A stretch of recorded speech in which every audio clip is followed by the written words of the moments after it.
Everything is milk. Everything has to be milk because nothing is real anymore. Allow me to make some very negative and biased and unrealistic statements for a moment. Relationships can seem artificial, held together by string, and the happenstance of living in the same town as someone you like fairly well. Everything costs too much. The online dating scene is full of plastic people with dull hobbies and ulterior motives. The earth is getting warmer. Our wildlife has tiny bits of chemicals in their veins, and food is just a copy of the real thing, only with less flavor. But despite all of this obvious cynicism, there is one thing that is certain: milk.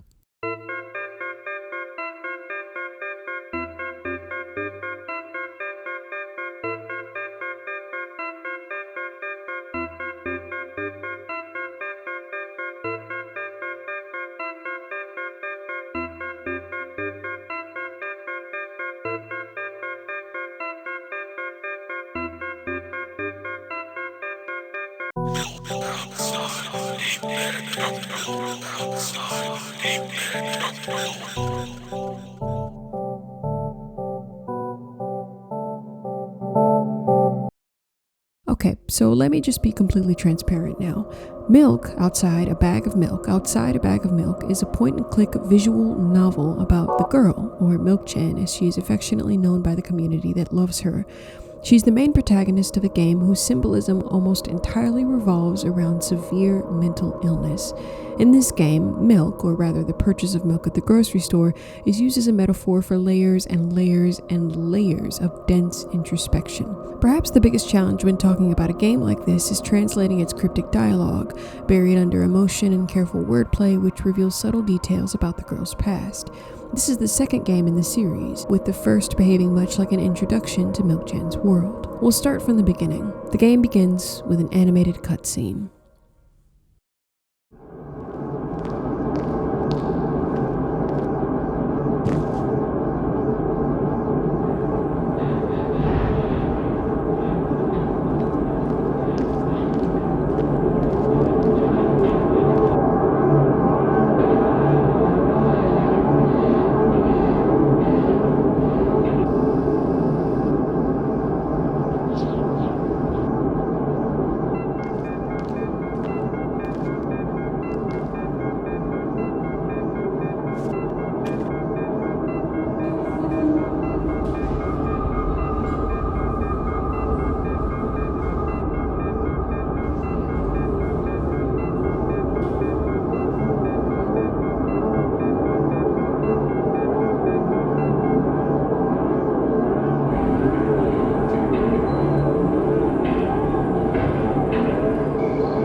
I'm walking to my room, trying not to look around.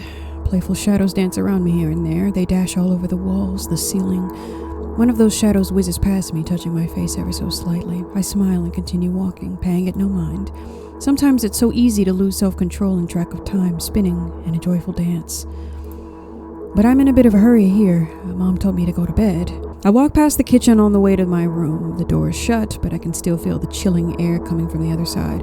My first thought is that there's a living corpse blowing into the keyhole, laughing mockingly. That's so silly. I'm absolutely sure we have no corpses in our kitchen. I know for sure that we never had any corpses in our kitchen. I'm absolutely sure that... I break into a run and dash towards the closed door. The shadows intensify their chaotic dance. Are they trying to stop me or calm me down? I don't know. It doesn't matter right now. Don't you get it? I wave my hands around as I run, trying to chase away my annoying pursuers, but then I suddenly realize that I won't be able to stop in time.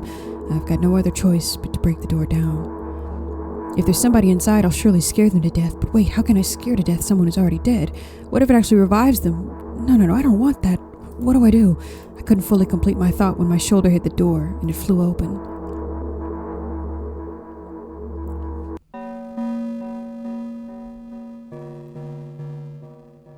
As I expected, there was no living corpse inside, but there was a bag of milk I bought today, sitting right there in the middle of the table, watching me with its unblinking eyes. I stare back.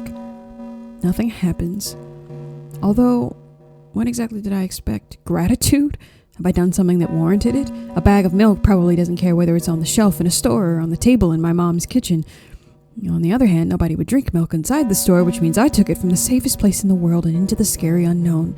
I'm so sorry, you poor thing. I turn away in shame and leave the room in a hurry. I only bring others trouble. I walk towards my room through a narrow corridor. After the girl's peculiar rant about the ethics of the milk she bought from the store, a creature emerges from the darkness. Its face is a crude mask with black holes for eyes, its nose and lips a smudge of ink with some sort of jacket or cloak of skin as the body. The creature is significantly intimidating to the protagonist, grabbing Милк Chan's arm in a vice grip and appearing to use a long, filthy black claw to inject a foreign substance into her arm. We are told to repeat the mantra, "I'll never drink milk ever again," before the screen fades to black.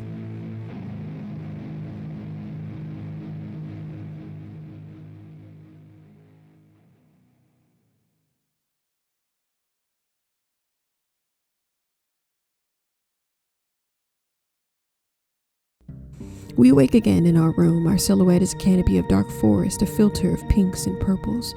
The girl stares dimly in the mirror, absent-mindedly pushing a toothbrush between her teeth before bedtime. I finally get to my room. I'm so tired of all this fuss. Thankfully, I still feel comfy and warm in my room. Even the weird sounds coming from the outside don't make me anxious at all. Mom told me to go to bed, so I need to perform all the needed preparations. I've washed my face, and now I'm standing in front of the mirror with a toothbrush in my mouth. She takes several moments to wholly absorb the bottles of pills on her counter. There are many, and they vary in color and shape, slowly losing their identities in the long yellow bottles. Trouble is, she doesn't want to take them, but she doesn't want to go to sleep either. I'd do anything to stall for just a little more time. A smooth, protruded red capsule is looking at me. It's covered in a murky, semi-transparent film, but I can still discern its contents. So what do we have inside you? I gently press on the capsule from both sides, and to my surprise, it turns out to be soft and squishy. I press harder and the capsule pops. Sticky, bright red liquid pours out. Filthy, filthy. The pill flies straight to the waste bin, and I start rigorously washing my hand. No, there's no way I'm drinking that. Next was a flat pill of the same blood red color. There were some letters printed out on it. Oh, I get it. This is the medicine that makes me really sleepy. But it's not the type of sleep I want. That's not it at all. It's fake. No. I don't even want to look at it. The pill flies into the waste bin as well. The next half an hour goes by in a similar fashion. I study every pill from all sides, and then I find a reason not to swallow it. I invent my own medicine instead and enjoy swallowing them one after another, letting myself drown in their healing effects. Protag suggests that she wants to talk to her mother, that she needs someone to brag to about her special medicines, but that her mother would only scold her for not taking them. I wonder, she muses, who's going to be my conversation partner? That's us, the player. For the remainder of the game, we are to keep Милк Chan company and act as her guide. The more you read, the better. You are encouraged to prompt the girl repeatedly to explore her past and inner thoughts, granting you lore for the game. It may take a little pushing, but the endings are worth it. Like a responsible guide, we tell Милк Chan to go wash her face before bed.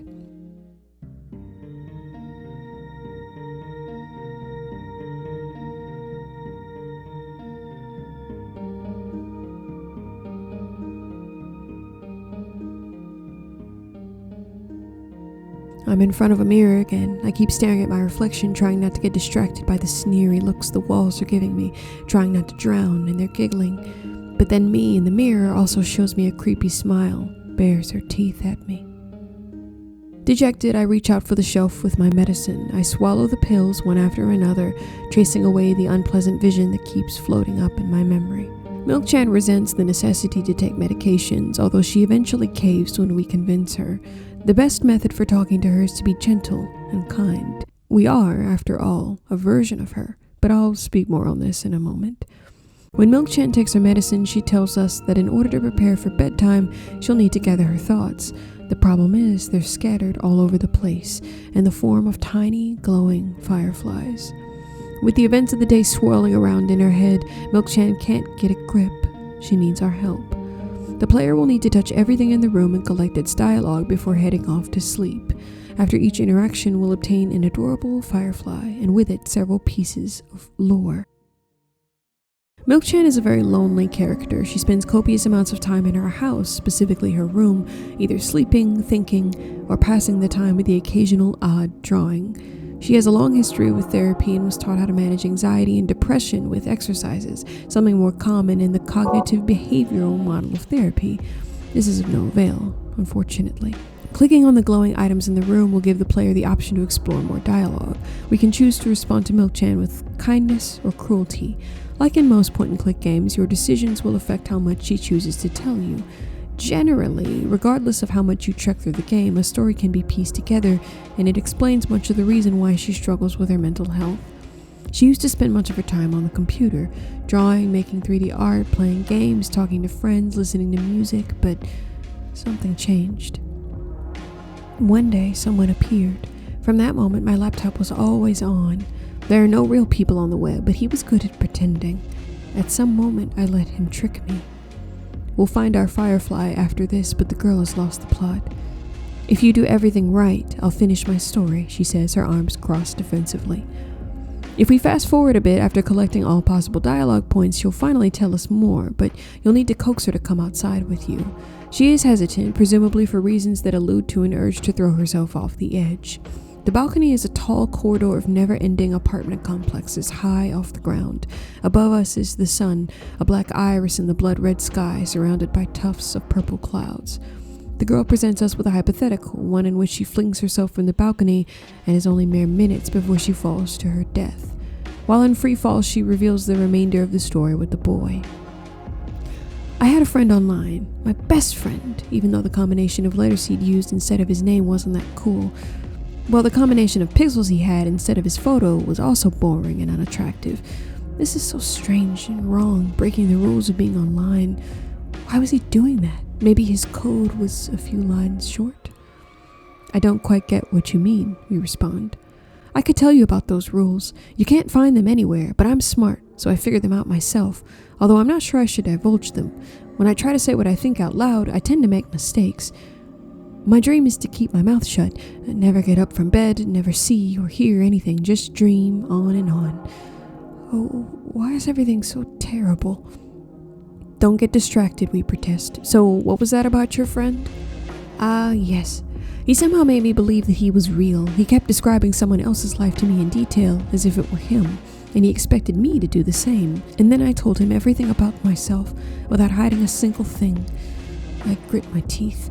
The wind whips my face without mercy. It slices my skin into uneven stripes, as if it's a piece of thin cloth. You know more about me than anybody else in the world, the girl reminisces. You know what he did?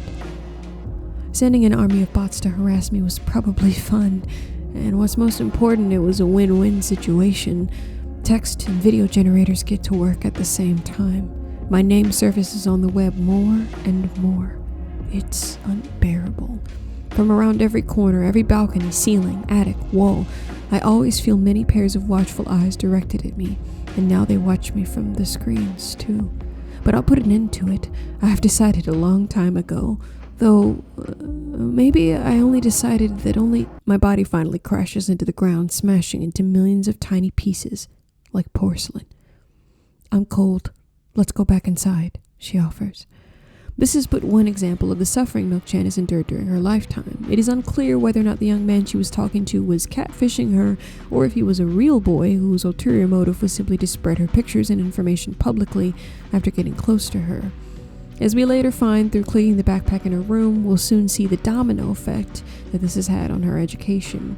Because of this incident, she has since decided to isolate herself completely, no longer interested in any of the hobbies that once brought her joy.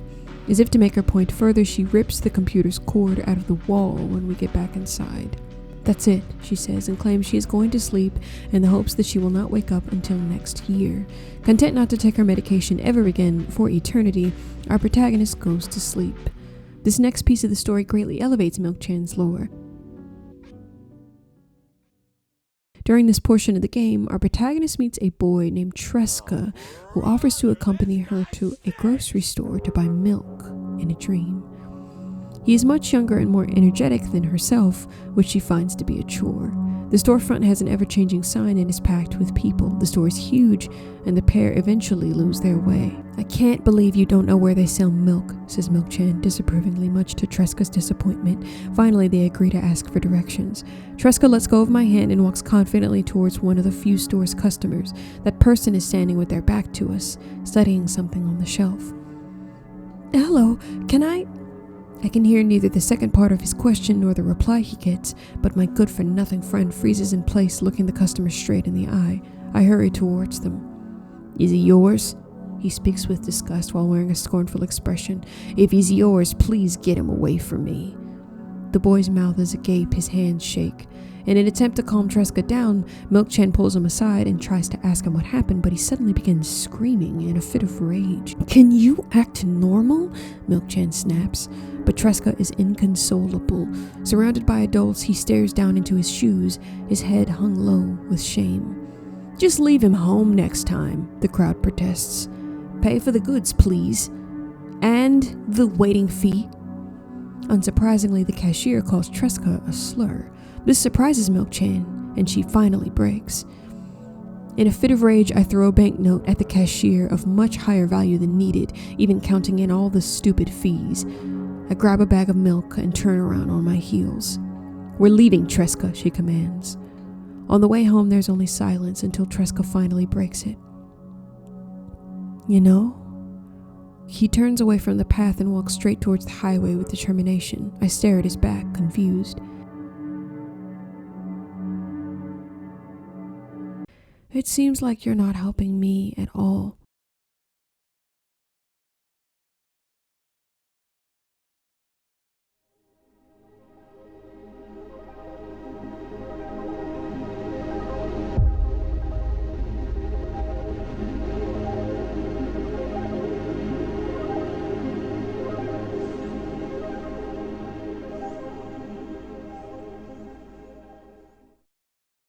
And thus grants the player one of the endings. Good night. Probably the biggest compliment I've ever seen for this game is that it unequivocally matches the feeling of what psychosis feels like, and as someone who has had near identical episodes, it makes sense. Let me explain.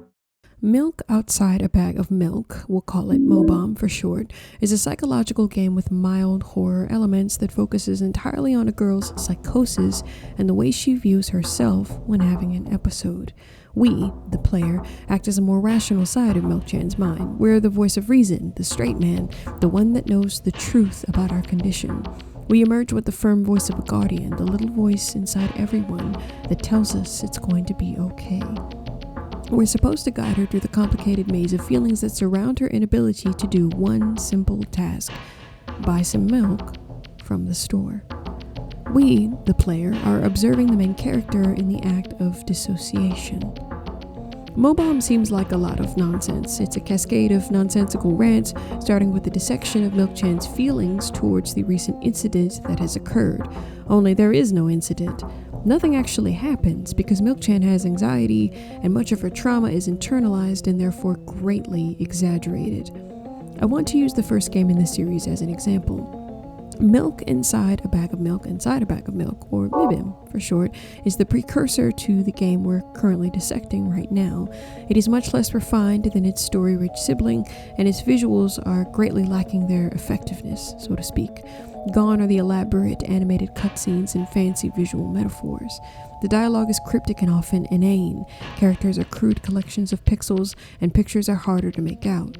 However, there is a certain quality of psychosis that is very difficult to put down on paper that this game manages to capture perfectly. In a technical sense, both of these games' events match all the beats of a typical depressive episode. A highlight of a panic attack, for instance, is to neurotically study things around you, picking at the face or skin and dissecting meaningless ideas with pointless repetition.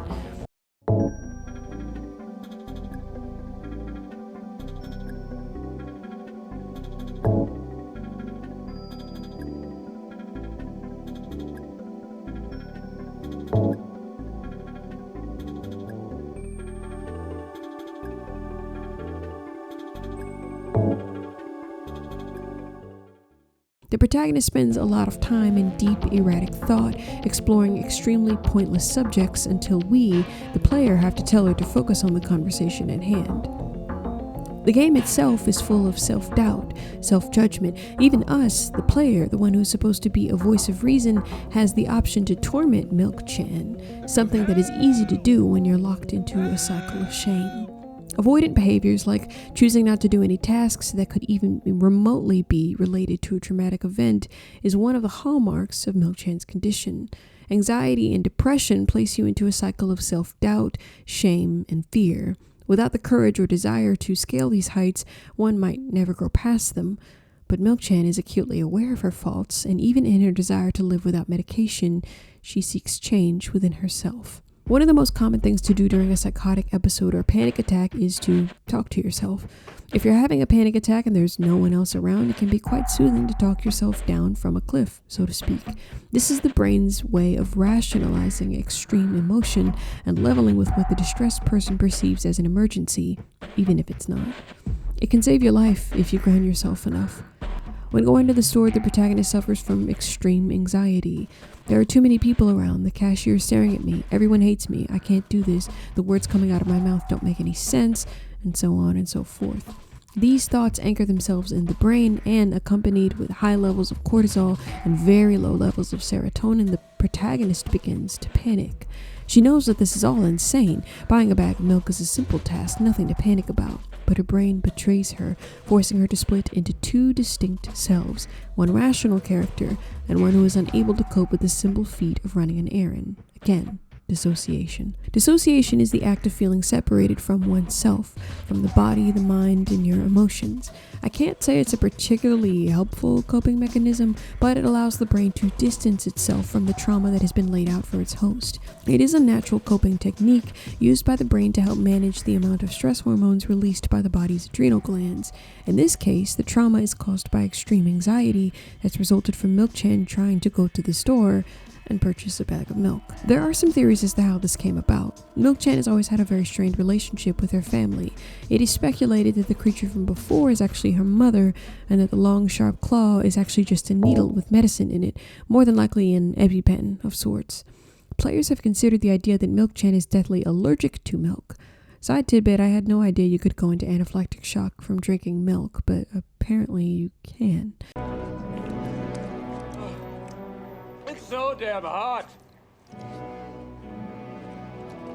Milk was a bad choice. This does make the EpiPen idea more plausible, but the game says nothing about her actually drinking the milk, only that it sits on the table, presumably a request from her mother. I'm supposing instead that the medicine her mother gives her is an antipsychotic injection, which could be more plausible since an injection by way of an EpiPen is only for use in the outer thigh, nowhere else. Either way, Мiлк is probably exaggerating how her mother looks to her. When the creature sniffs her all over, it's her worried mother who is angry but means well. Мiлk's mom is also unintentionally a large source of anxiety for her. Both of these suggestions are reasonable, but I won't get too much into them here. The whole point of the game is the lengths that Мiлk's mind goes to creating a stressful environment, bastardizing the very simple task of purchasing a bag of milk from a store. And what of the scene with Tresca? This dream that Мiлк has is a cross-section between a memory and a nightmare. Мiлк plays the role of disappointed parent, an echo of how her mother presumably views her. Tresca is how the protagonist sees her anxious self, an annoying, petulant child with the inability to speak for himself. Мiлк has great sympathy for Tresca, but ultimately dislikes him. The girl inadvertently kills her inner child as he runs out into the highway. A similar scene was shown in the first game, in which the player, whose name we get to choose this time, is highly criticized for abandoning the protagonist, Мiлк herself. Thrown into confusion and sadness from the death of Tresca and ultimately herself, she looks up and into the black hole of the sky.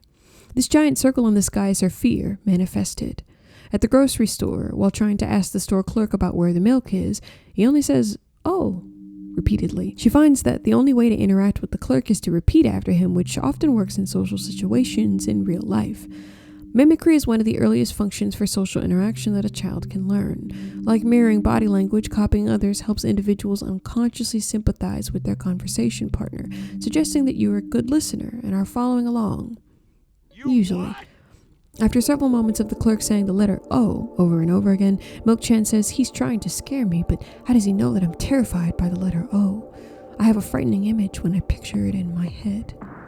The clerk, as you've probably guessed, is not saying "oh," but he is repeating himself in an effort to be heard. He could be saying "down aisle 6 and to the left," for instance, but Мiлkchan is anxious and is probably terrified of having to repeat herself, finally settling on mirroring the clerk's instructions so that she can continue on with her task. Nikita Kryukov, the developer, manages to carve away the layers of meaning in these complicated social interactions, stripping them down to their baseline matters.